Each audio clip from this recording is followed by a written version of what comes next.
नमस्कार साथियों। देश की आर्थिक नीतियों, प्रशासनिक फैसलों और अदालतों में चल रही बहसों के बीच एक ऐसा वर्ग है जिसकी आवाज अक्सर सबसे धीमी रह जाती है। यह वही लोग हैं जिन्होंने दशकों तक सरकारी सेवा दी, सिस्टम को खड़ा किया और अब अपने जीवन के उस पड़ाव पर हैं जहां स्थिरता, सम्मान और भरोसे की सबसे ज्यादा जरूरत होती है। लेकिन हकीकत यह है कि फाइलों की नोटिंग, मंत्रालयों की बैठकों और आदेशों की मोटी कॉपियों के पीछे उनकी रोजमर्रा की परेशानियां कई बार दब जाती हैं। पिछले कुछ महीनों में सामने आई घटनाओं ने यह साफ कर दिया है कि कागज पर लिए गए फैसले सिर्फ आंकड़ों को नहीं बदलते, बल्कि यह भी तय करते हैं कि किसी बुजुर्ग के घर का खर्च समय पर चलेगा या नहीं, दवाइयां खरीदी जाएंगी या नहीं और महीने का बजट इज्जत के साथ पूरा होगा या नहीं। करीब 65 लाख केंद्रीय पेंशनर और लाखों सरकारी कर्मचारी लंबे समय से 18 महीने के रुके हुए डीए और डीआर एरियर का इंतजार कर रहे हैं। यह इंतजार केवल पैसों का नहीं है, यह उस भरोसे का इंतजार है जो सेवा पूरी करने के बाद हर कर्मचारी अपने सिस्टम से करता है। इसी बीच देश के अलग अलग हिस्सों से अचानक यह खबरें आने लगीं कि कुछ पेंशनरों के खातों में 260, 50 या 380 या 450 जैसी छोटी रकम क्रेडिट हुई है। हरियाणा, पंजाब, उत्तर प्रदेश, राजस्थान, मध्य प्रदेश, महाराष्ट्र, गुजरात समेत कई राज्यों से लगातार ऐसे मैसेज आने लगे। स्वाभाविक था कि चर्चा तेज हुई। बहुत से लोगों ने यह मान लिया कि शायद 18 महीने का डीएडीआर एरियर आना शुरू हो गया है, लेकिन यहीं सबसे बड़ा भ्रम पैदा हुआ और इसी भ्रम को दूर करना बेहद जरूरी है। साफ शब्दों में समझिए, खातों में जो छोटी रकम आई है वह 18 महीने के डीएडीआर एरियर का भुगतान नहीं है। यह उन अलग अलग भत्तों का भुगतान है जिनमें कोरोना काल के दौरान संशोधन तो हुआ, लेकिन उनका वास्तविक लाभ या तो रोक दिया गया या लंबे समय तक अटका रहा। डीए और डीआर को एक समय के लिए फ्रीज किया गया था, यह बात सभी जानते हैं। लेकिन इसके साथ साथ transport allowance, uniform allowance, risk allowance, field allowance, special duty allowance जैसे कई भत्तों की बढ़ी हुई दरें भी कई मामलों में समय पर नहीं दी गई। कागजों में बढ़ोतरी दर्ज थी, लेकिन जेब तक वह पैसा नहीं पहुंचा। यही वजह बनी कि कई मामलों में यह मुद्दा अदालतों तक पहुंचा। सवाल उठा कि जब नियमों के तहत भत्ते संशोधित हो चुके हैं तो भुगतान रोका कैसे जा सकता है। पंजाब और हरियाणा हाईकोर्ट समेत कुछ अदालतों ने इस पर स्पष्ट रुख अपनाया और कहा कि बढ़े हुए भत्तों को रोकना उचित नहीं है। इसके बाद विभागीय स्तर पर फाइलें चली, आंतरिक पत्राचार हुआ और कई जगहों पर चरणबद्ध भुगतान की प्रक्रिया शुरू हुई। इसी का नतीजा है कि कुछ पेंशनरों के खातों में यह छोटी छोटी रकम दिखाई दी। रकम भले ही कम लगे, लेकिन इसके पीछे वर्षों की कानूनी लड़ाई,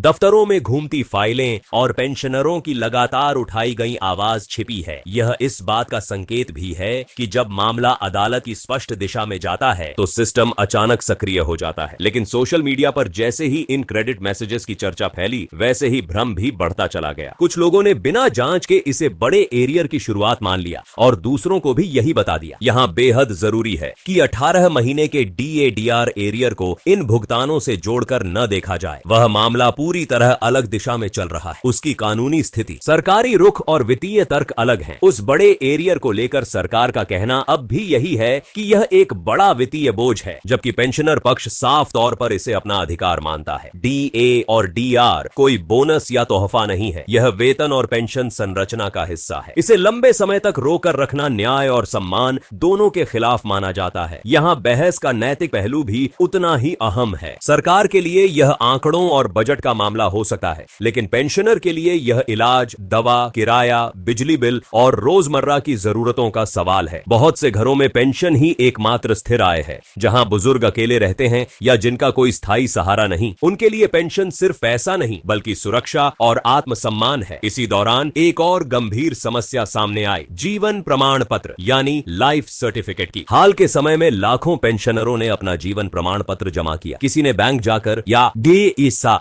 किसी ने सीएससी केंद्र से और कई बुजुर्गों ने पहली बार फेस ऑथेंटिकेशन का विकल्प अपनाया। सभी को उम्मीद थी कि पेंशन बिना किसी रुकावट के मिलेगी, लेकिन अचानक कुछ लोगों को मैसेज आने लगे कि लाइफ सर्टिफिकेट पेंडिंग है या अपडेट नहीं हुआ है। इससे घबराहट स्वाभाविक थी। असल में कई बार समस्या तकनीकी होती है। बैंक, सीएससी और पेंशन पोर्टल के सिस्टम आपस में तुरंत सिंक नहीं होते। डाटा अपडेट होने में 24 से 72 घंटे तक का समय लग सकता है। इसीलिए अगर किसी ने आज सर्टिफिकेट दिया है तो जरूरी नहीं कि उसी समय सिस्टम में एक्सेप्टेड दिखे। कई मामलों में बैक एंड वेरिफिकेशन के कारण देरी होती है। दूसरी वजह तकनीकी तकनीकी त्रुटियां भी हो सकती हैं। ओटीपी ना आना, नेटवर्क की दिक्कत, गलत जानकारी भर जाना, फेस मैचिंग में समस्या या ऐप का बीच में बंद हो जाना, इन कारणों से सर्टिफिकेट रिजेक्ट भी हो सकता है। समस्या यह है कि कई बार रिजेक्शन का मैसेज देर से आता है या बुजुर्ग उसे ठीक से समझ नहीं पाते। इसीलिए यह जरूरी है कि केवल बैंक के मैसेज पर निर्भर न रहें, बल्कि खुद स्टेटस चेक करें। अगर स्टेटस केवल पेंडिंग दिख रहा है तो 24 से 48 घंटे का इंतजार करना ठीक रहता है। लेकिन अगर रिजेक्टेड या डिसअप्रूव्ड दिखे तो तुरंत नया जीवन प्रमाण पत्र जमा करना जरूरी है। पेंडिंग का मतलब तुरंत पेंशन बंद होना नहीं है, लेकिन समय रहते सुधार न किया जाए तो अगले भुगतान पर असर पड़ सकता है। इसीलिए सतर्क रहना बेहद जरूरी है। फेस ऑथेंटिकेशन को बुजुर्गों के लिए आसान विकल्प माना गया है, क्योंकि इसमें लाइन में खड़े होने की जरूरत नहीं होती। लेकिन यह भी सच है कि हर बुजुर्ग तकनीक में सहज नहीं होता। यहाँ परिवार के युवा सदस्यों की भूमिका बहुत अहम हो जाती है। सही मार्गदर्शन और थोड़ी मदद से यह प्रक्रिया आसान बनाई जा सकती है। अब एक और बड़ी समस्या की बात करते हैं जो वर्षों से चली आ रही है, पेंशन फिक्सेशन और रिकॉर्ड की विसंगतियां। कई पेंशनरों के सर्विस रिकॉर्ड सही तरीके से अपडेट नहीं हुए। कहीं पे लेवल गलत लगा, कहीं ग्रेड पे में गड़बड़ी रही, कहीं सर्विस बुक की एंट्री अधूरी रह गई। नतीजा यह हुआ कि पेंशन पोर्टल पर फाइलें महीनों तक पेंडिंग दिखती रहीं। हाल के समय में कुछ जगहों पर सुधार जरूर हुआ है। दस्तावेज मंगवाए गए, पुरानी फाइलें खोली गईं और गलतियों को सुधारा गया। कई मामलों में यह भी सामने आया कि पेंशन कम लगाई गई थी, जिसे बाद में ठीक किया गया और एरियर भी दिया गया। लेकिन आज भी हजारों पेंशनर ऐसे हैं जिन्हें यह पता नहीं कि वे कम पेंशन पा रहे हैं। अगर किसी पेंशनर को यह संदेह हो